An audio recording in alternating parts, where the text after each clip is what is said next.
Ես կարծում եմ, որ արտաքին հասարակների հարցնել է բավական պարզ նախագահ Քոչարյանի միանշանակ ռուսական կողմնորոշման չասեմ քարոզիչ, բայց կողմնակից է, միգուցե ինչ-որ պահից դառնա նաև քարոզիչ, ցավոք սրտի։ Այսինքն մակրազերծվում է ռուսական վարքագիծը տվյալ դեպքում դրսևորվում է ռուսամետ վարքագիծ եւ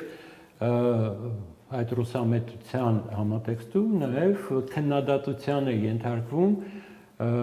արևմուտքի ուղղությամբ կատարվող քայլերի այն շարքը, որ գործող իշխանությունն է նախաձեռնել վերջին տարիներին։ Այստեղ կարևոր է հասկանալ մի բան։ Կրկին, քանի որ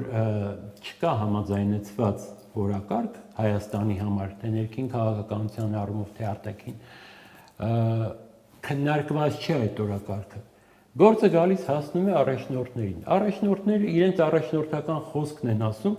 առանց դրա համար իրական մասնագիտական նախապատրաստական աշխատանքի արդյունքները ձեռքի տակ ունենալու։